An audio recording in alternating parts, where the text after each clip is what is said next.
Hello students, good morning बेटा। देखिए, आज आपकी ऑनलाइन जो क्लास थी उसमें हमने आपको पढ़ाया था, एक पोएम थी अ टाइगर इन द जू, यानी कि एक चीता चिड़ियाघर में। तो ये जो चैप्टर है ये आपका लेस्ले नॉरिस के द्वारा लिखा गया है।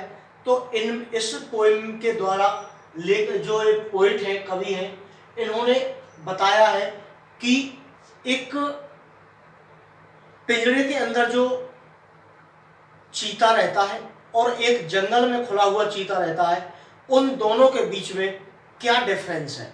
यानी कि इस पोएम के द्वारा जो लेखक है वो बताना चाह रहा है कि एक आजाद व्यक्ति और एक बंधन में रहने वाले व्यक्ति में क्या क्या अंतर होता है। तो इस चैप्टर को हम पैसेज बाय पैसेज आपके सामने डिस्क्राइब करेंगे। पहले आपको थोड़ी सी समरी बता देता हूं इस चैप्टर की। देखिए, इन दिस पोएम, इस कविता में the poet has given an appropriate description of a tiger, यानी कि इस पोएम में लेखक ने या कवि ने आपके सामने एक चीते के बारे में पूरा डिस्क्रिप्शन दिया है। This poem contrast a tiger in the zoo in his cage with the tiger in the natural habitat, यानी कि आपको जैसा कि मैंने बताया था कि यहाँ पर एक टाइगर है जो कि एक केज के अंदर रहता है, पिंजरे के अंदर रहता है, और एक टाइगर वो है जो जंगल के खुले वातावरण में रहता है। तो इन दोनों के बीच में डिफरेंस क्या है, कवि इस पोएम के द्वारा ये अंतर जो है उनमें स्पष्ट करना चाहता है। ठीक है।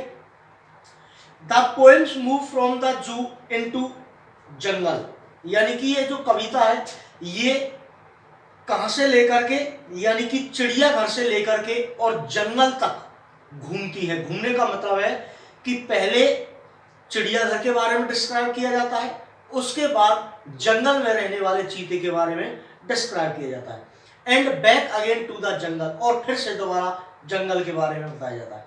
The poet sees a tiger full of rage but quite moving in his cage in a starry night, यानी कि यहाँ पर जो कवि है वो एक चीते को देखता है जो कि अपने पिंजरे में है, बिल्कुल शांत है, और वह बड़ी अकड़ के साथ अपने पिंजरे में भ्रमण करता है। ठीक है।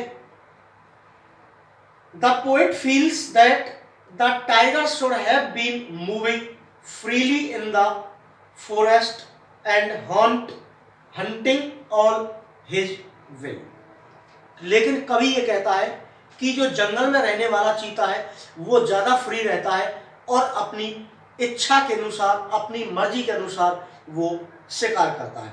But now he is locked in a concrete cell behind the bars. आप जानते हो कि जो पिंजरा होता है या जो कोठरी है जिसमें वो टाइगर रहता है वो सलाखों के पीछे है और उस पर लॉक लगा हुआ है कोठरी में। एट नाइट, रात के समय, he watches star with his brilliant eyes and longs for freedom. वह रात्रि के समय एकाग्रचित होकर के अपनी चमकती हुई आंखों से सितारों की तरफ देखता है। उसके बाद in this poem the poet shows how proud the tiger is as a consequence why it should never be caged in the zoo primes. In the wild, the tiger hunts his own food all alone and without any restriction. ये देखिए, जंगल के शेर के बारे में, जंगल के चीते के बारे में वर्णन किया जा रहा है कि जंगल में रहने वाला जो चीता है वो कितना फ्री रहता है, अपनी इच्छा से कहीं भी आ जा सकता है। इसके अलावा वो अपनी इच्छा से किसी भी पशु का जो उसे मिलता है उसका शिकार कर सकता है।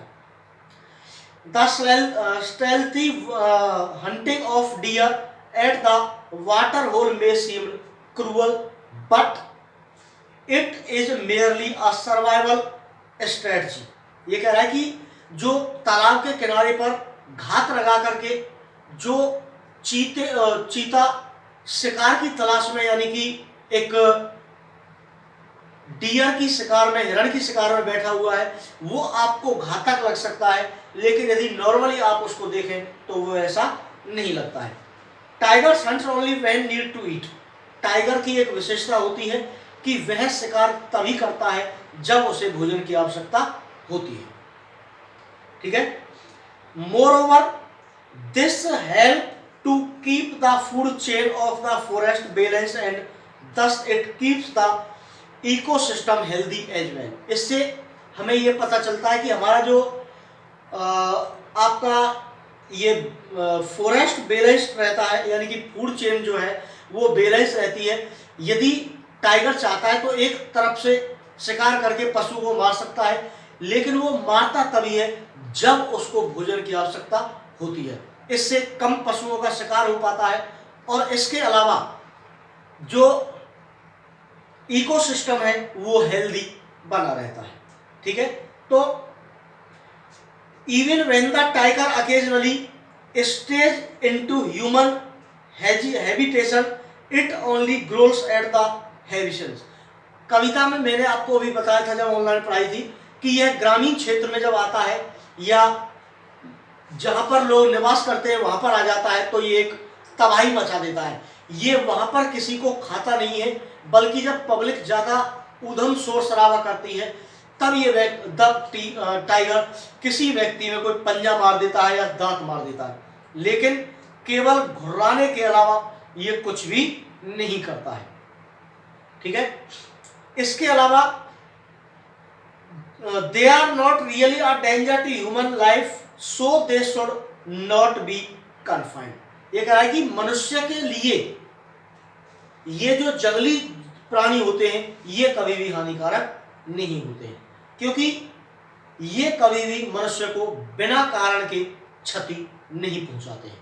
तो ये आपकी पोएम है, इसको मैंने आपको ऑनलाइन भी पढ़ा दिया था क्लास में और आपको सामने इसकी समरी भी बता दी है।